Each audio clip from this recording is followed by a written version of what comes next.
तो देश में कोरोना का टीकाकरण कार्यक्रम शुरू होने से पहले आज सबसे बड़ी रिहर्सल होनी है, क्योंकि देश के सभी 736 जिलों में आज ड्राई रन किया जा रहा है। और बिल्कुल इसकी तैयारी इस बात की है कि कैसे लोगों को कोरोना का टीका लगाया जाएगा और उसकी पूरी प्रक्रिया क्या होगी। और इससे पहले हम बता दें रिचा कि 28 और 29 दिसंबर को 4 राज्यों में 2 दिन के लिए ड्राई रन किया गया था और इसके बाद 2 जनवरी को सभी राज्यों में ड्राई रन चलाया गया था और अब 33 राज्यों में ड्राई रन चलाया जाएगा, जिसमें हरियाणा, हिमाचल और अरुणाचल को शामिल नहीं किया गया है। साथ ही साथ इसमें उत्तर प्रदेश को भी शामिल नहीं किया गया है। बता दें कि गुजरात, पंजाब, असम और आंध्र प्रदेश में ड्राई रन को लेकर अच्छे रिजल्ट सामने आए थे और इसके बाद सरकार ने पूरे देश में ड्राई रन को लागू करने का फैसला किया था। और अब एक बार फिर केंद्र सरकार पूरे देश में इस समय ड्राई रन कर रही है और ऐसा माना जा रहा है कि देश में टीकाकरण कार्यक्रम अगले हफ्ते से शुरू हो सकता है। स्वास्थ्य मंत्रालय की ओर से भी बीते मंगलवार को बताया गया था कि कोरोना वैक्सीन को मंजूरी मिलने के बाद टीकाकरण का कार्यक्रम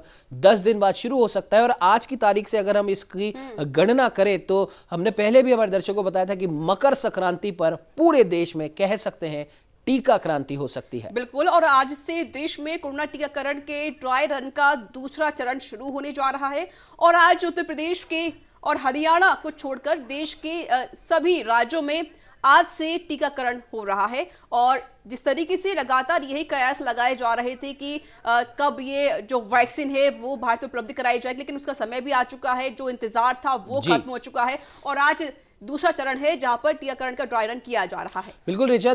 सबसे बड़ी बात यह है कि देश के 736 जिलों में ये ड्राई रन किया जा रहा है और अगर हम राजस्थान की बात करें तो राजस्थान के भी 33 जिलों में ड्राई रन किया जा रहा है। और रिपोर्ट्स की अगर हम बात करें तो अभी कहीं से भी किसी भी प्रकार की ऐसी कोई खबर नहीं आई है कि जो ड्राई रन में कोई असावधानी बरती गई हो या फिर जो वॉलेंटियर्स हैं उनके साथ किसी प्रकार की कोई परेशानी आई हो। और इसकी अगर हम प्रक्रियाओं की बात करें रिचा तो सबसे पहले जो वॉलेंटियर्स हैं उनकी पूरी जानकारी ली जाती है। कोविड से रिलेटेड एक मोबाइल एप्लीकेशन बनाई गई है, उसमें वो सभी जानकारियां फीड की जाती हैं। फिर उसके बाद में वैक्सीन सेंटर नाम से एक कमरा बनाया गया है, वहां पर इन वॉलेंटियर्स को वैक्सीन लगाई जाती है। और उसके बाद में तीसरा और सबसे जो प्रमुख चरण जिसको हम कह सकते हैं आधे घंटे के लिए उन वॉलेंटियर्स को वहां पर बिठाते हैं ताकि उस आधे घंटे में ये पता पड़े कि इस टीके से किसी को किसी भी प्रकार की कोई एलर्जी या कोई तकलीफ तो नहीं है। लेकिन उमंग जी, जिस तरीके से लगातार पूरा देश इंतजार कर रहा था वैक्सीन का, अब जब वैक्सीन आ चुकी है तो इस पर सियासत भी नजर आ रही है। देखा जा रहा है कि विपक्ष लगातार निशाना साध रहा है। विपक्ष ने कहा है कि हम वैक्सीन नहीं लगवाएंगे। कई पार्टियों ने कहा है कि और उन्होंने इसे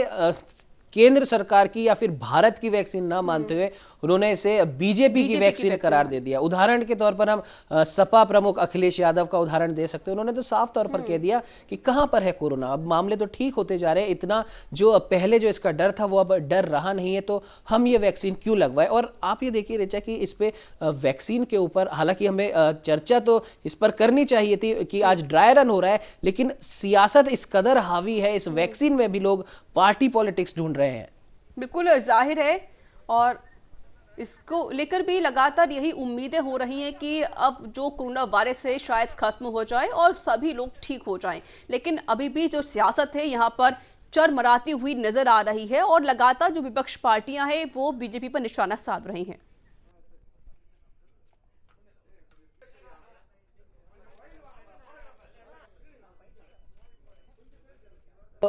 बिल्कुल रिचा, जिस प्रकार से आज भी सुबह सुबह केंद्रीय स्वास्थ्य मंत्री डॉक्टर हर्षवर्धन चेन्नई के राजीव गांधी अस्पताल में गए थे, वहां पर उन्होंने कोरोना वैक्सीन के इस ड्राई रन की सभी तैयारियों का जायजा लिया और उसके बाद में आके उन्होंने अपनी प्रतिक्रिया भी दी है कि ड्राई रन अभी तक सक्सेसफुल चल रहा है और आने वाले कुछ दिनों में पूरे देश में जो गाइडलाइंस बनाई गई हैं कोरोना वैक्सीन के टीके लगाने की, उस गाइडलाइन के हिसाब से टीकाकरण अभियान शुरू हो जाएगा। और आपको बता दें कि 2 जनवरी को कोरोना वैक्सीन का ड्राई रन किया गया था, जो 2 जनवरी को लगभग सभी राज्यों और केंद्र शासित प्रदेशों में वैक्सीनेशन के संबंध में जागरूक और प्रशिक्षित करने के लिए अधिकारियों की क्षमता और तत्परता का आकलन करने के लिए ड्राई रन किया गया। इस दौरान 125 जिलों में 285 सत्र स्थलों पर ड्राई रन का आयोजन किया गया था।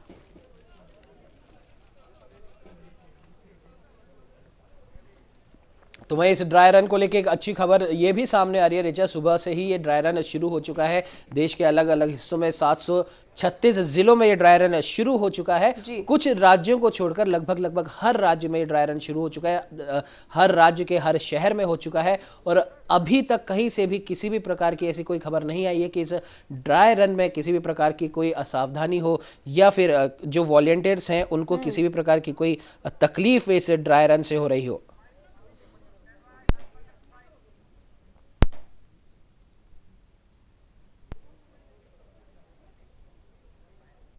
Of January, the World Health Organization had informed the whole world about the cases of corona which have appeared in China on 31st of December, which were causing pneumonia there.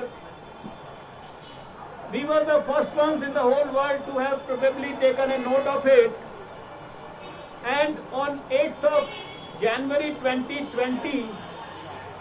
we had called our meeting of experts in the health ministry. So it is full 1 year now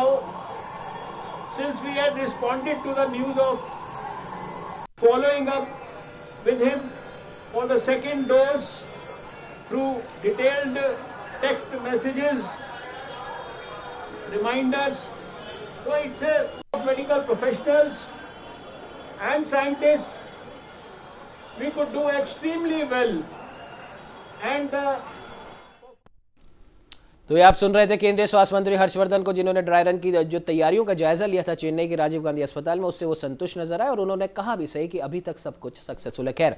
आते अगली खबर पे, जहां राजस्थान में 3 विधानसभा सीटों पर होने वाले उपचुनाव के लिए अपनी तैयारियों को रफ्तार देने की कड़ी में बीजेपी ने चुनाव प्रभारी नियुक्त कर दिए हैं। और आपको बता दें कि सुजानगढ़, सहाड़ा और राजसमंद में उपचुनाव होने वाले हैं, तो वहीं प्रदेश बीजेपी के लिए आज का दिन अहम रहने वाला है। बिल्कुल, क्योंकि राजस्थान बीजेपी के प्रदेश अध्यक्ष सतीश पूनिया आज बीजेपी के राष्ट्रीय अध्यक्ष जेपी नड्डा से मुलाकात करने दिल्ली के लिए रवाना हो चुके हैं। नेता प्रतिपक्ष गुलाब चंद कटारिया और उपनेता राजेंद्र राठौड़ भी मुलाकात के दौरान मौजूद रहेंगे।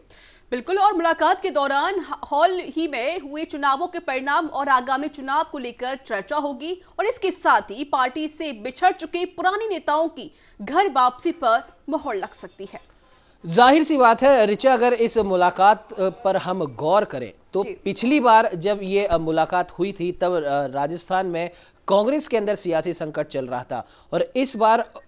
उपचुनाव के लिए हम कह सकते हैं कि उपचुनावों को लेकर चर्चा के लिए और आने वाले समय में राजस्थान की राजनीति में बीजेपी का क्या कुछ रोल रहेगा, बीजेपी के नेताओं का क्या कुछ रोल रहेगा, उसके लिए राष्ट्रीय अध्यक्ष जेपी नड्डा से मुलाकात करने पहुंचे। लेकिन गौर करने वाली बात ऋचा एक ये है कि ना तो पहले वाली बैठक में और ना अभी वाली मुलाकात में पूर्व मुख्यमंत्री और प्रदेश बीजेपी की एक दिग्गज नेता वसुंधरा राजे नदारद है।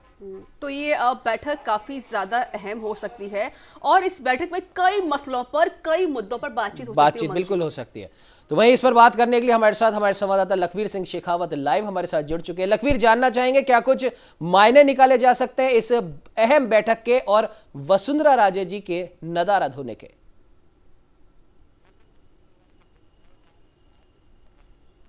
देखिए उमंग, शुक्रवार का दिन है और आज भारतीय जनता पार्टी के लिहाज से अगर देखा जाए तो सियासी तौर पर आज का दिन विशेष महत्वपूर्ण है, क्योंकि प्रदेश भाजपा के अध्यक्ष सतीश पूनिया, नेता प्रतिपक्ष गुलाब चंद कटारिया, उपनेता प्रतिपक्ष राजेंद्र राठौड़ और संगठन महामंत्री चंद्रशेखर मिश्रा, ये तमाम नेता आज दिल्ली में मौजूद हैं और केंद्रीय जो राष्ट्रीय अध्यक्ष हैं जेपी नड्डा उनसे मुलाकात करेंगे। इसके साथ ही जो प्रदेश के प्रभारी हैं और राष्ट्रीय महामंत्री अरुण सिंह, उनसे बैठक का कार्यक्रम है और राष्ट्रीय महामंत्री बीएल संतोष, ऐसे नेताओं से मिलने का आज भारतीय जनता पार्टी के जो प्रमुख नेता जो राजस्थान के हैं वो दिल्ली गए हैं। इनका संभवतः कार्यक्रम है। संगठनात्मक तौर पर देखा जाए तो ये डेली प्रैक्टिस का कार्यक्रम है और ये लिहाजा ये जो नेता हैं इनकी बैठकें होती रहती हैं, आगामी संगठनात्मक संरचना को लेकर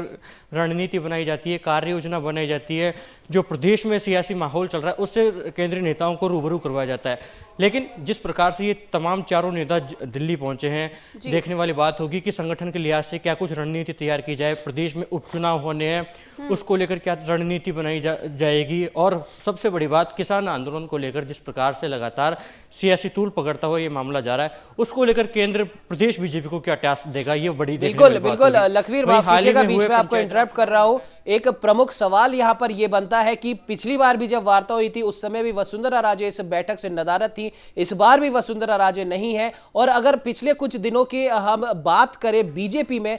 घनश्याम तिवारी जी की जो वापसी हुई थी,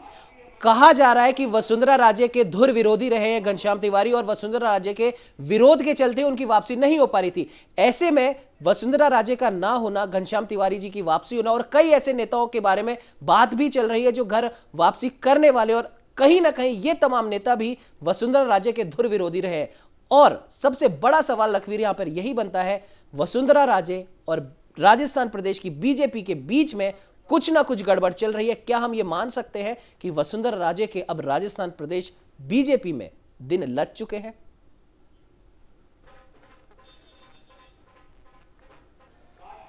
बिल्कुल उमंग, इसी बात पर मैं लौट रहा था, इसी बात पर मैं आ रहा था। आपको बताना चाहूंगा कि वसुंधरा राजे राजस्थान भाजपा की कद्दावर नेता रही हैं, वर्तमान में राष्ट्रीय उपाध्यक्ष भी हैं भारतीय जनता पार्टी की,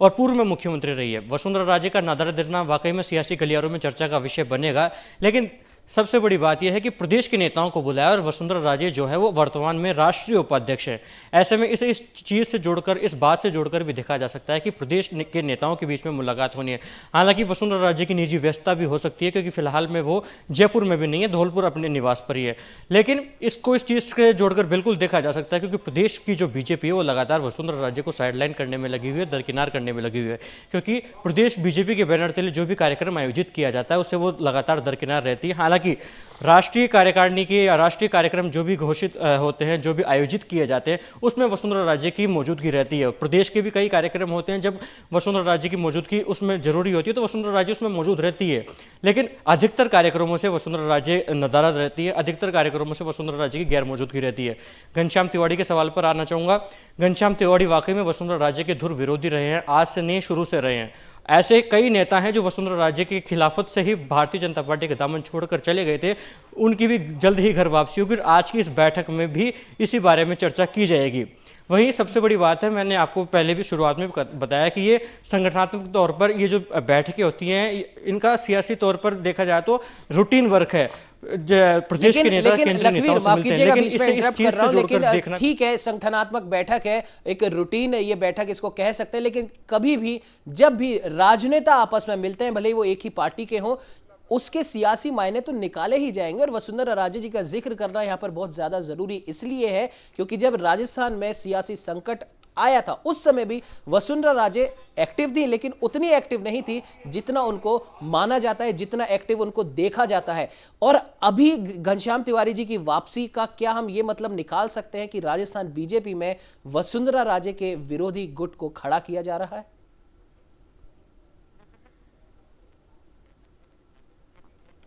देखिए उमंग, कहने को तो संगठनात्मक बैठक है, लेकिन वाकई में जब दो राजनेता केंद्र के और प्रदेश के बैठेंगे तो केवल मात्र संगठनात्मक बैठक नहीं रह जाएगी। इस बैठक में जो प्रदेश बीजेपी में मनमुटाव की स्थिति लगातार चल रही है, अंदरूनी कलह की स्थिति चल रही है, उस विषय पर भी चर्चा की जाएगी कि आखिरकार उस मनमुटाव को कैसे दूर किया जाए, उस अंतर कलह को कैसे दूर किया जाए, क्योंकि भारतीय जनता पार्टी के सामने सबसे बड़ा टास्क है वो है 2023 का विधानसभा का चुनाव। उसमें भारतीय जनता पार्टी किसी भी प्रकार का रिस्क नहीं लेना चाहती है, किसी भी एक नेता को एक मुखी नहीं होने देना चाहती है, और प्रदेश बीजेपी के तमाम नेताओं को एक मंच पर लाकर एक मुखी कर सॉलिड तरीके से चुनाव लड़ना चाहती है, ताकि 2023 में मजबूत जो परिणाम है वो भारतीय जनता पार्टी के पक्ष में आए। वसुंधरा राजे की बात की जाए तो वाकई में वसुंधरा राजे को साइडलाइन करने के लिए प्रदेश बीजेपी ने कोई ये कह सकते हैं कि कोई भी कमी छोड़ी नहीं है। चाहे वो घनश्याम तिवारी की वापसी हो, चाहे उनको कार्यक्रमों से नदारद रखना हो, घनश्याम तिवारी की वापसी हो गई, लेकिन माना जा रहा है कि बहुत जल्द ही उनके एक और धुर विरोधी रहे कर्नल मानवेंद्र सिंह जसोल की भी घर वापसी होगी, जो कि पूर्व केंद्रीय मंत्री जसवंत सिंह के पुत्र हैं। वो भी वसुंधरा राजे के चलते ही बीजेपी से दूर हो गए थे, तो ये कहना भी कहीं गलत नहीं होगा कि वो भी जल्दी ही बीजेपी में वापसी करेंगे, और उस बारे में भी आज चर्चा की जाएगी। वहीं सबसे बड़ी बात है कि प्रदेश बीजेपी और केंद्रीय बीजेपी के सामने सबसे बड़ा संकट है कि प्रदेश बीजेपी को एक मंच पर लाकर कैसे खड़ा किया जाए। हालांकि नेता प्रतिपक्ष गुलाब चंद कटारिया भी वहां मौजूद हैं, उपनेता प्रतिपक्ष राजेंद्र राठौड़ भी मौजूद हैं, और सतीश पूनिया के साथ संगठन महामंत्री चंद्रशेखर भी मौजूद है। ये बात की चर्चाएं भी इस दिनों प्रदेश बीजेपी मुख्यालय में जोरों पर है कि जो संगठन महामंत्री चंद्रशेखर और प्रदेश अध्यक्ष सतीश पूनिया के बीच में भी अंदरूनी कलह बढ़ गया, उनके बीच में भी गैप आ गया है। संगठन महामंत्री का दखल इतना बढ़ गया है कि प्रदेश अध्यक्ष खुद कोई डिसीजन नहीं ले पा रहे। इस विषय पर भी वहां चर्चा हो सकती है, क्योंकि कल तक इस बात की चर्चा ही नहीं थी कि संगठन महामंत्री चंद्रशेखर भी वहां जाएंगे, लेकिन सुबह इस बात की सूचना भी आई कि संगठन महामंत्री चंद्रशेखर भी दिल्ली पहुंच गए। तो केंद्र के तमाम जो नेता हैं, माफ कीजिएगा, यहाँ पर एक सवाल ये बनता है, जिस प्रकार से संगठन महामंत्री चंद्रशेखर जी की बात हो रही है यहाँ पर, क्या आपको नहीं लगता, और ये सवाल बिल्कुल राजनीतिक हलकों में बहुत ज्यादा जरूरी भी हो जाता है, बहुत सालों से ये कहा जा रहा है, जब से प्रधानमंत्री नरेंद्र मोदी और अमित शाह की एंट्री हुई है सत्ता में, और जिस हिसाब से उन्होंने हर राज्य में बीजेपी का एक ढांचा तैयार किया है और अब लगातार करते जा रहे हैं, क्या आपको नहीं लगता लखवीर कि जो एक कॉर्पोरेट फ्रेम में ढाला जा रहा है राजनीतिक पार्टी को, एक कॉर्पोरेट तरीके से इसे चलाया जा रहा है? भले ही हम राजस्थान के बीजेपी के अगर हम बात करें, वहां पर भी सुनने में आया था कि वहां पर पंचिंग मशीन लगाई गई है, हर नेता के घंटे निर्धारित किए गए हैं, तो मतलब एक कॉर्पोरेट तरीके से अगर एक राजनीतिक पार्टी को ढाला जाता है तो इस तरीके के मतभेद जरूर सामने आते हैं। और क्या यही एक बड़ा कह सकते हैं कारण है इस चीज का?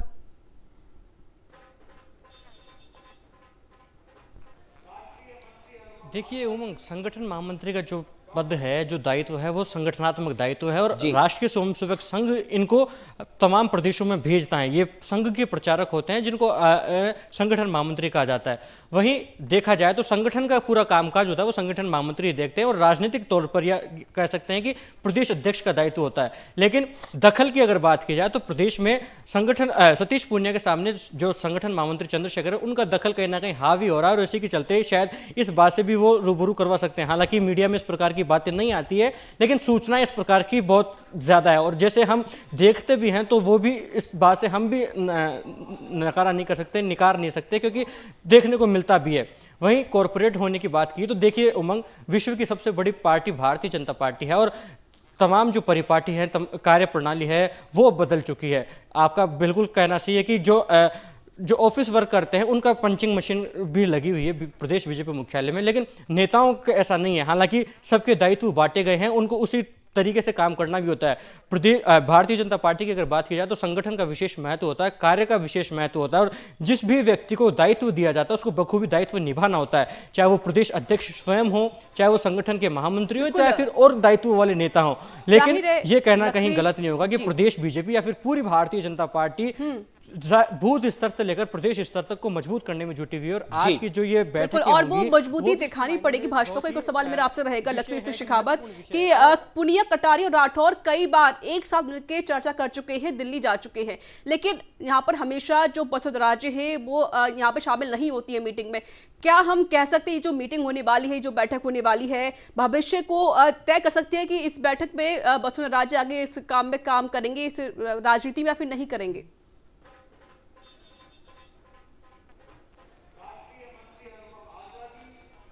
बिल्कुल रिचा, सवाल आपका बहुत ही अच्छा है, लेकिन सबसे बड़ी बात है कि पूर्व मुख्यमंत्री वसुंधरा राजे का राजस्थान में जो ग्राफ है, उनकी जो लोकप्रियता है वो किसी से छिपी हुई नहीं है। चाहे वो प्रदेश की भाजपा हो या केंद्र की भाजपा हो, सभी नेता ये जानते हैं कि अगर वसुंधरा राजे को राजस्थान की राजनीति से दरकिनार किया जाएगा, साइडलाइन किया जाएगा, तो भारतीय जनता पार्टी के लिए सुनहरे पल कभी भी नहीं हो सकते हैं, क्योंकि वसुंधरा राजे जनाधार की नेता हैं, वसुंधरा राजे जन नेता हैं। वसुंधरा राजे आज भी जितने भी विधायक भारतीय जनता पार्टी के जीते हुए हैं, 72 विधायकों में से 70% या यूं कहें कि 60% विधायक वसुंधरा राजे के पक्ष के माने जाते हैं। ये बात केंद्रीय नेतृत्व को भी बखूबी पता है। लेकिन वसुंधरा राजे की गैर मौजूदगी में क्या रणनीति बनाई जाती है, किन विषयों पर बातचीत होती है, ये भी देखने वाली बात होगी। लेकिन अभी ये कहना बहुत जल्दी होगी कि वसुंधरा राजे की गैर मौजूदगी है, तो ये तय मान लिया जाए कि वसुंधरा राजे को साइडलाइन करने के लिए प्रदेश बीजेपी और केंद्रीय बीजेपी एकमुख हो गई है। ये अभी जल्दबाजी होगी। लेकिन हाँ, ये कहना भी गलत नहीं होगा कि प्रदेश बीजेपी लगातार उनको साइडलाइन करने में जुटी हुई है। हालांकि वसुंधरा राजे के लिए कहा जाता है कि जिस दिन वसुंधरा राजे राजस्थान की राजनीति में एक्टिव हो गई, उस दिन से ये जो नेता अभी राजस्थान की बीजेपी में उभर रहे हैं वो 100 किलोमीटर दूर तक भी नजर नहीं आएंगे। देखने वाली बात होगी कि आखिरकार भविष्य में राजस्थान की बीजेपी में क्या देखने को मिलता है। हालांकि संगठनात्मक तौर पर जो आज ही बैठक बुलाई गई है वो वाकई में विशेष है, वाकई में महत्वपूर्ण है। देखने वाली बात होगी कि प्रदेश बीजेपी और केंद्रीय बीजेपी के बीच में जो कड़ी का काम करते हैं नेता, वो किस प्रकार से बखूबी निभाएंगे। हालांकि फरवरी माह बिल्कुल में लखवीर, आपने सही कहा, कहीं ना कहीं ये देखने वाली बात है, जैसा भी आपने भी कहा। और प्रदेश बीजेपी में ये जुमला भी है कि जब रानी खड़ी होती है तब कई लोग दूर खिसक जाते हैं। और जाहिर सी बात है, वसुंधरा राजे का जो कद है और जो उनका हम कह सकते हैं कार्यकर्ताओं में जो विश्वास है वसुंधरा राजे के प्रति, वो अपने आप में काबिल तारीफ। और हम पहले भी देख चुके हैं कि पूर्व मुख्यमंत्री वसुंधरा राजे जब भी एक्टिव हुई हैं, कुछ ना कुछ राजस्थान की राजनीति में, राजस्थान की बीजेपी में, राजस्थान से लेकर केंद्र तक कुछ ना कुछ घटित जरूर हुआ है। लखवीर, आप इस बैठक पर नजर बना के रखिए, अपडेट हम आपसे फिर लेंगे। फिलहाल इस खबर पे तमाम जानकारी देने के लिए आपका बहुत बहुत धन्यवाद। बिल्कुल तो ऋचा, जिस प्रकार से बिल्कुल राजस्थान के कुछ जो नेता है जो केंद्र में गए हैं केंद्रीय नेतृत्व से बात करने के लिए, कहीं ना कहीं राजस्थान की सियासत में बीजेपी में क्या कुछ होने वाला है आगे, उसको दर्शाता है। लेकिन सबसे बड़ी बात है उमंग जी, बैठक काफी ज्यादा महत्वपूर्ण इसलिए मानी जा रही है क्योंकि कुछ समय पहले पार्टी ने सरकार गिराने का दावा भी कर दिया था और इसको लेकर भी कई चर्चाएं भी हो सकती हैं, कई रणनीति बनाई भी जा सकती है। बिल्कुल, प्रदेश भाजपा में हम कह सकते हैं कि गुटबाजी की खबर हो या फिर वसुंधरा जी को साइडलाइन करने की खबर हो या फिर आने वाले उपचुनावों में बीजेपी की क्या कुछ भूमिका रहेगी, किस प्रकार से वो आगे काम करेगी, ये चीज भी इस बैठक में बिल्कुल तय होगी। फिलहाल हमारी इस चर्चा में इतना ही। आप लोग बने रहिए हमारे साथ और देखते रहिए न्यूज़ इंडिया। नमस्कार।